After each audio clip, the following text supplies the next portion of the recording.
ஆனால் அந்த எக்ஸசைஸ் பண்ண முடியாது. ஏன்னா டைமில் எழுந்திருக்கலன்னு சொல்லி நம்மளே சீட் பண்ணிக்குவோம். ஸோ இதுதான் ப்ரோகாஸ்டினேஷன். அந்த மாதிரி இந்த யூடியூப் வீடியோஸ் கண்டினியூஸாக அப்லோட் பண்ணணும்னு சொல்லி எனக்கு ரொம்ப நாள் இல்லை, ரொம்ப மாதம் இல்லை, ரொம்ப வருஷமாக சார், நியர்லி டெக்கேட். ஒரு 10 வருஷத்துக்கு முன்னாடி நான் வீடியோஸ் அப்லோட் பண்ண வேண்டியது. பட் எனக்கான ஃபெசிலிட்டிஸ் அந்த டைமுக்கு இல்லை. என்ன கான்டென்ட் க்ரியேட் பண்ணணும்னு தெரியல.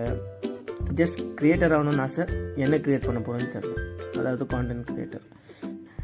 இப்போ அதாவது என்கிட்ட இருக்கிற ஃபெசிலிட்டிஸ், அதாவது என்கிட்ட கம்ப்ளீட் யூடியூப் செட்டப் இல்லை, எதுவும் இல்லை. ஆனால் பேசிக்கான ஒரு கேமரா, மைக்கு வாங்கணும்னு சொல்லிட்டு ஆசையாக இருக்குது. மைக் இல்லை.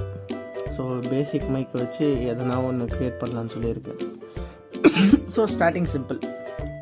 ஸோ இந்த ப்ரோகாஸ்டினேஷன் எப்படி ஒர்க் ஆகும்னா, a lot of people will plan to achieve something.